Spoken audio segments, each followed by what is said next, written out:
What's good, everybody? It's your boy, O'Shea Duke Jackson, back at it again with another episode of the Celebrity Junk. Guys, I really want to talk about, situations about flashing your money and flashing your wealth in public. All right. And this is important. I'm one of the dustiest guys in the world. When I go out, I don't have any goddamn thing. That's for a damn reason. Okay.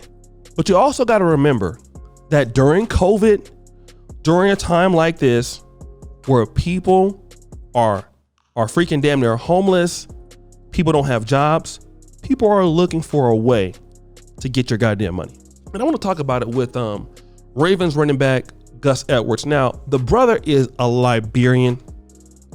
He has been playing in the league, and he has a really interesting story. The brother wasn't a star at the University of Miami. He transferred to Rutgers, and he was a free agent. He worked really hard to get into the NFL. And to be honest, he's doing very well. He's averaging 5 yards a carry. He might be the second or third leading rusher on the team. And he had a recent injury, but he's been balling. He's been balling, he's doing his thing. Okay. And of course, when you work really hard as a free agent to get onto the roster, like I said, running back is already a career that, in that particular career there, it's short-lived. But, he's going to go into his fourth year. And, like a lot of young people, they want to buy nice stuff. Okay. Jewelry, nice cars. Because a guy like Gus Edwards, let's just be real. Guys who play football, nobody really knows who they are unless they're the stars. You would know Tyreek Hill, Patrick Mahomes, guys like that, Aaron Rodgers. We would know them by face. But a guy like him, we wouldn't know them. So what NFL players like to do, because they're always under the helmet, the way they show their wealth is by the jewelry. They go out to LA, they buy the jewelry, the nice chains, and stuff like that. So when they go to the strip club, which is what he did, he shows up, pulls up with all the bling bling. All right. And so, and he went to this strip club called Crazy Girls. Now, I've never heard of this one, but he drove his vehicle in, paid the $60 fee, left his car there. They entered the venue, paid another $800, but then the girls started fighting. All right. So he left. Once he left, there were 5 masked men, each holding a firearm, confronted them and demanded their jewelry. All right. They took a $50,000 necklace. They took a $25,000 watch. And they also took an Audemars Piguet watch, if that's how you say it, for $60,000. Now, I'm not going to really roast the young brother because I like his story. Okay. And you know how I feel about NFL running backs. Okay. But I just want to know, as young black men, brother, why do you have $80,000 worth of stuff, $100 or something thousand worth of stuff on your body, on your person, in a crazy place like LA? For what reason? Brother, you are a free agent running back. You haven't even got a big deal yet. Okay. Who are you trying to impress? And see, a lot of times when people come out there and you have that stuff on, you're going to get attention for sure.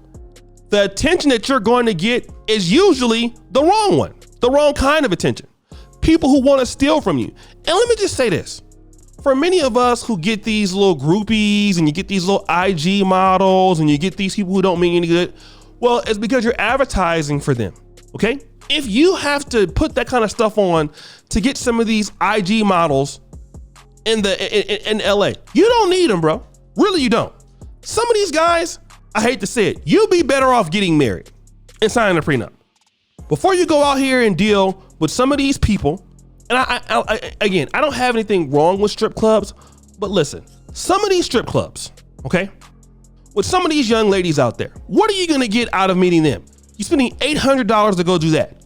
You have your bling on and all that other stuff. You probably don't even have that much cash after taxes. That could have went into an index fund, player. That could have get into a real estate portfolio, player. All right. Then you get robbed. I hope you had insurance on it, which I'm pretty sure that you did. But these guys are inviting the wrong people towards you. And I see this with a lot of black men. A lot of black men work so hard to get to where they're going. You know, if you're not playing sports, it's an academic thing in America. It's a trade thing in America. You really worked hard. You're a truck driver. You've really worked hard. You're a vendor. You've really worked hard. You're a machinery.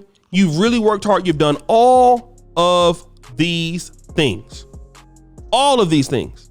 Just so you can make all that money, not invest it back into yourself, but to give it away. To go out here and prove to them these people who don't mean any fucking thing. I have the money now. Look at me. That's all we're doing. I got this and that. Look at me. Look at how I'm shining on these so-and-sos. What? Don't you know that you're trying to impress people who are perpetual losers? They don't have anything. I wish I would, you know, one of the things I talked about, if we could talk about, let's say, moving to certain places. You know, one of the things about moving to, I would say, Atlanta, you know, a lot of successful people in Atlanta. But then there's a perpetual situation there where you want to keep with the Joneses. So then you want to buy a Bentley. I need to buy a Range Rover. Okay. I need to buy this and that. I'm not buying nothing. To impress who? Somebody with a plastic booty? Impress what? Who, for the love of God, who do I want to impress? I don't even like you that much. Literally. I don't want to live nowhere around y'all. I'm busy. I love you, but I don't live nowhere around you. I don't want to live nowhere around most of y'all. Men or women.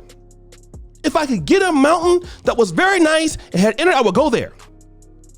Okay, seriously.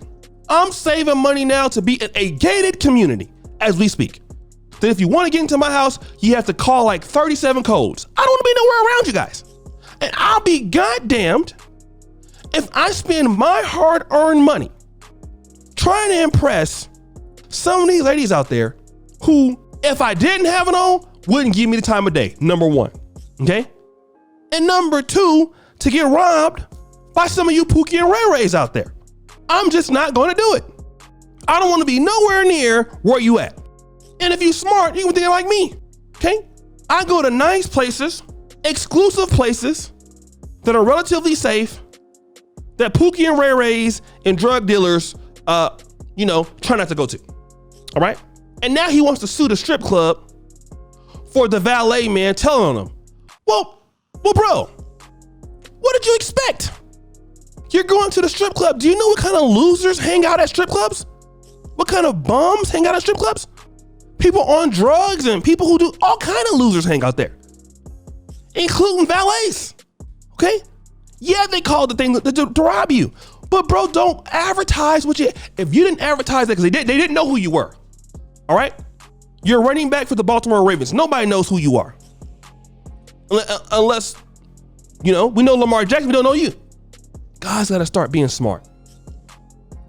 So guys, what do you think? It's your boy, O'Shea Duke Jackson, back at it again with another episode of The Celebrity Drunk.